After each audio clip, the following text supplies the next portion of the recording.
what do you think of the India election? What is the importance of it? See, the way our polity has shifted in the last decade for 2 consecutive terms led by BJP government in the center is there for everyone to see.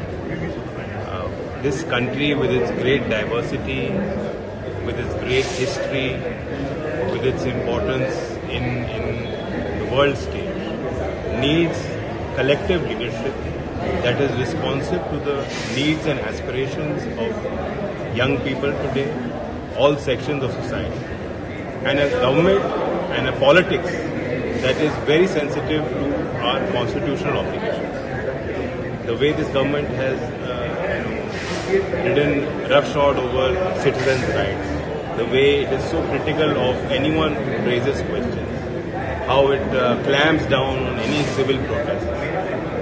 It's time that those citizens of our country who want India to shine at the world stage, who want our economy to do better, who want our young people to get jobs, who want our farmers to get the right produce at the right time, who want the rights of the most underprivileged sections of society to be secured, and for them to be in the mainstream, to have a voice, must come out and support it. What does it mean for the country? It means a lot. India alliance means a lot for the country and for the people. Because what we have to today, what is the priority before the country and the people? We have to save the character of the Indian Republic from being assaulted. That is a secular democratic republic. The constitution which provides the guarantee of equality for all, irrespective of your caste, creed or sex, as the constitution says, that has to be ensured. If that has to be ensured, then you have to implement what the constitution guarantees, that is justice, political, social and economic, for every Indian citizen. If that has to be done, the BJP has to be kept away from the reins of the government. BJP is countering this by calling it a money alliance. What do you have to say? When we met in Bangalore, they suddenly resurrected the NDA, which was in full storage for 9 years. What was that response? They are panicking. Before the Mumbai meeting, suddenly the gas cylinder prices are reduced by 200. What is the meaning? This is what this sort of thing. Clearly, they are panicking. They are panicking at the fact that the people's response to India, this movement, has unnerved the Prime Minister and unnerved the BJP completely. And that is our first taste of victory. पहिलं म्हणजे तुम्ही जसं सांगितलं young leader, आम्ही हेच बघतो की पुढची जी 50 वर्ष असतील हे देशासाठी कशी असतील. गेल्या 75 वर्षामध्ये 76 वर्षामध्ये आपण पाहिलं असेल की आपली लोकशाही आहे किंवा आपलं संविधान आहे जसं आपल्या देशात असायला पाहिजे होतं तसं तिकट आलं, पण गेल्या 9-10 वर्षांमध्ये त्या लोकशाहीला धक्का बसत गेलेला आहे. ही लोकशाही आम्हाला जपायची आहे, त्याच्यासाठी आम्ही लढत आहोत. संविधान जे आहे त्याच्यासाठी आम्ही लढत आहोत. अर्थात लोकशाही आणि संविधान टिकलं तर तुम्ही आम्ही सर्व टिकू शकतो. आणि या देशात हुकुमशाहीला आम्ही येऊ देणार नाही. त्या हुकुमशाहीच्या प्रभावाच्या विरुद्ध आम्ही लढत आहोत. हुकुमशाहीची जी एक मानसिकता है त्याच्या विरुद्ध आम्ही लढत आहोत. आप एनडीए की और बीजेपी की खास तौर पे बौखलाहट इसी चीज से देख सकते हैं कि वो लगातार हम पर हमारे नाम को लेकर हमले कर रहे हैं. और इतने बड़े बड़े लोग, यहां तक कि प्राइम मिनिस्टर ऑफ इंडिया, जिन्होंने कॉन्स्टिट्यूशन ऑफ इंडिया के तहत अपना कार्यभार संभाला, इंडियन फ्लैग के नीचे खड़े होकर शपथ ली, प्रेसिडेंट ऑफ इंडिया ने उन्हें शपथ दिलाई, गवर्नमेंट ऑफ इंडिया के वो मुखिया हैं, सरकार में आने के बाद startup India, skill India, make in India, बढ़ेगा इंडिया, खेलो इंडिया, चलेगा इंडिया, न जाने कौन कौन सी स्कीम्स उन्होंने लॉन्च करी, नीतियां लॉन्च करी. आज उसी पार्टी को और उन्हीं लोगों को इंडिया शब्द से नफरत हो गई. आज ये हमारे अलायंस का जो कंपैरिजन है वो किसी आतंकवादी संगठन से कर रहे हैं क्योंकि उन्हें इंडिया शब्द से इतनी नफरत हो गई. ये नफरत नहीं है, ये उनकी बौखलाहट है. ये लोग डरे हुए हैं, घबराए हुए हैं कि कहीं ये गठबंधन सफल ना हो जाए. और आप देखिए रोज हर प्रकार से बीजेपी यही प्रयास करती है कि अलायंस फेल हो जाए.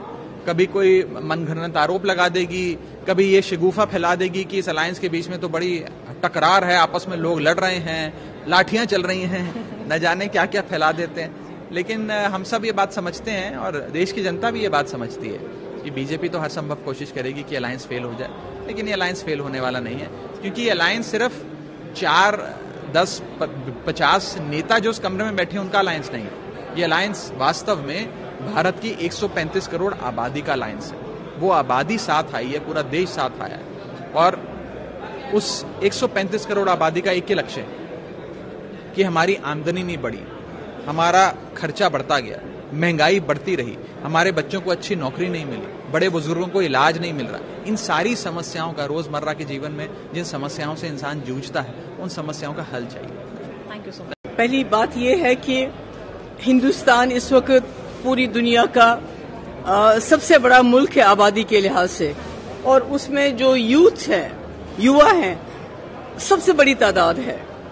और किसी भी देश का जो युवा होता है, युवा शक्ति होती है, वो सबसे बड़ी उसकी पूंजी होती है। और शायद यही वजह है कि हमारे पहले प्रधानमंत्री जवाहरलाल नेहरू से लेके डॉक्टर मनमोहन सिंह तक उन्होंने हमेशा कोशिश की कि जो युवा शक्ति है इसको सही डायरेक्शन दी जाए।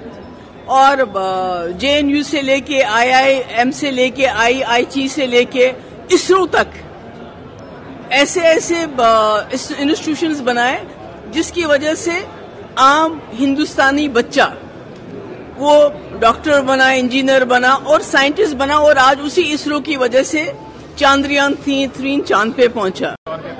लोग डरे हुए हैं सही मायने में, और आपको पता है अगस्त के महीने में ही पिछले साल बिहार में हम लोगों ने सरकार बनाया था, महागठबंधन की सरकार बनाई थी। तभी से हम लोगों ने तय किया था, लालू जी, नीतीश जी, कि देश भर में सभी लोगों को एकजुट करेंगे, एक प्लेटफॉर्म पे लाएंगे। और ये आज देखिए ठीक 1 साल बाद, ठीक अगस्त के महीने में जो है आज तीसरी बैठक जो है बॉम्बे में हो रही है। तो इसके कई मायने हैं, और जनता के पुकार पे लोग चाहते थे कि जो है एक सही विकल्प जो है लोगों के सामने रखा जाए, तो वो सही विकल्प जनता के सामने हम लोग रख रहे हैं जनता की मांग पर। और हमें पूरा भरोसा है कि जो लोग जो संविधान को, लोकतंत्र को खत्म करना चाह रहे हैं, जो दंगा फसाद वाली जो पार्टी है, उनको लोग जो है करारा जवाब देना चाहते हैं। तो हम सब लोग एक हुए, अगर एक नहीं होते तो जनता हमें माफ नहीं करती।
मेरे लिए जो भी मैं हूँ वो इंडिया और भारत हो।